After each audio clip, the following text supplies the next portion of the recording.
Hey guys, I'm Kaya, and on today's episode of Yellow Spandex, we're taking a look at one of Spider-Man's deadliest foes, Otto Octavius, aka Doctor Octopus.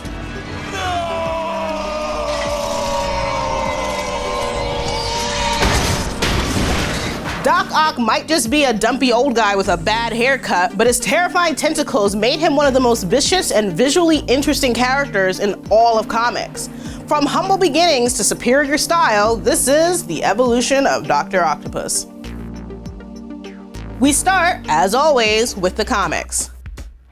Ock made an immediate impact when he debuted in the third issue of Amazing Spider-Man back in 1963. After a radioactive explosion fused his mechanical arms to his body, the mad scientist handed Spidey his ass, becoming the first supervillain to soundly defeat the wall crawler.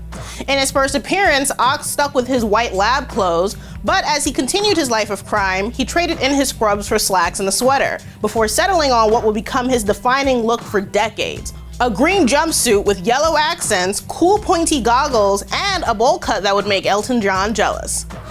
Elton, just calm down. You. For most of his career, this was Doc's definitive style, until he traded it in for a badass suit and shades courtesy of artist Erik Larsen, right before he was murdered by Kane during the infamous Clone Saga. Ock's obsessed student Carolyn Trainer took up the tentacles as Lady Octopus, but she gave them back after he was resurrected by the Hand. Ock returned to the old look until the mid-2000s, where he experimented with slicked back hair and new tentacles with suction cups like an actual octopus. Sadly, years of superpowered beatdowns took a toll on Octavius. His arms might be swirling metal death machines, but behind them, he's always just been a normal dude who doesn't really take care of himself. And after decades of being blasted, blown up, and punched in the face by people strong enough to juggle cars, Ock's body began to shut down.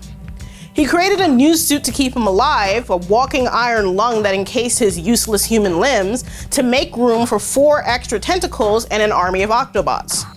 It still wasn't enough to save him, but just before dying, Ock pulled off one final gambit worthy of the master planner.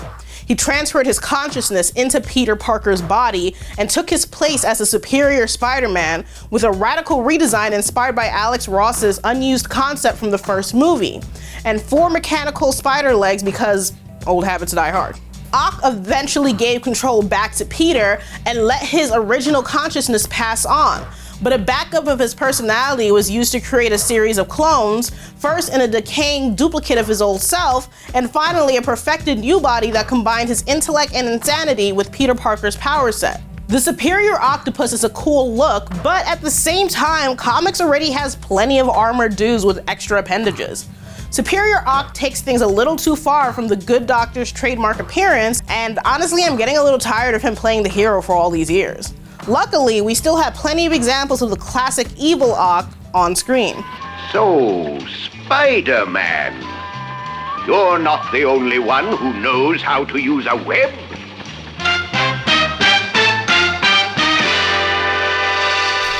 Dr. Octopus made his TV debut in the cartoon from 1967. His appearance was based on the original Steve Ditko art with cool shades and a purple color scheme. But by the 80s, animated Ock was back in the goggles and green jumpsuit from the comics.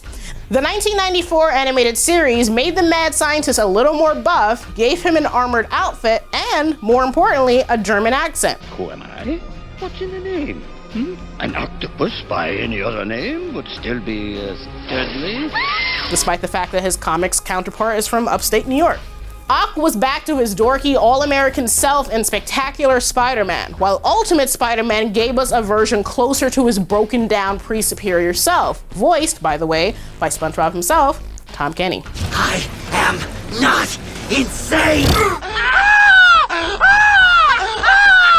Spidey's latest show recasts Ock as a much younger man who teaches Peter's high school science class before strapping on the arms and a cybernetic helmet. As for live action, we've only had one Doc Ock so far, and he's gonna be hard to top. Octavius was included in most early drafts of what would become Sam Raimi's first Spider-Man, and at one point James Cameron wanted to cast Arnold Schwarzenegger as the chubby mad scientist. Considering how Mr. Freeze turned out, I can't say I'm too upset about what could have been. What killed the dinosaurs? The Ice Age! especially in light of Alfred Molina's amazing interpretation. He's a more sympathetic version of the stereotypical mad scientist, and while he never dons a tacky green jumpsuit, the trench coat and bare chest give the character a whole new level of appeal. Daddy Doc Ock. Hey. As for the tentacles themselves, the movie made some smart design decisions to make them stand out from their simpler comic book versions. For one thing, Doc's arms are typically shown attached to his sides, but just like Spidey's underarm webbing, that's something that only really works in the comics. Ock's ultimate version had them come from his belly, but the movie moved them to his back, adding some yellow accents to make them pop, and smaller mini claws for when the Death Blossoms had to do delicate work, like knitting or crochet or making a model boat inside a bottle for some reason. Even cooler, for most of the movie, the arms are entirely practical. I f***ing love practical effects. Whenever you see Ock on his own 2 feet, those are 8-foot long, fully articulated puppets with each individual arm requiring 4 operators to match their movements to Molina's performance. Honestly, Molina was so awesome in the role, I'm almost glad we never got to see what the amazing movies would have done if they'd followed up on their tentacle tease. Although I'd love to see how the MCU would handle him. But that's a long way away, so in the meantime, let's take a quick look at Doc Ock in video games.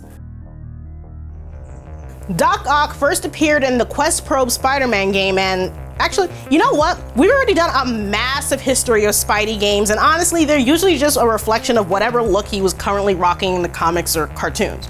Although I do find it interesting that 2 of the more Oct-focused games both end with you fighting the Doctor merged with a symbiote. But hot on the heels of Insomniac's Spider-Man, we've got an all-new interpretation of Otto Octavius that might be the most fleshed out we've ever seen him.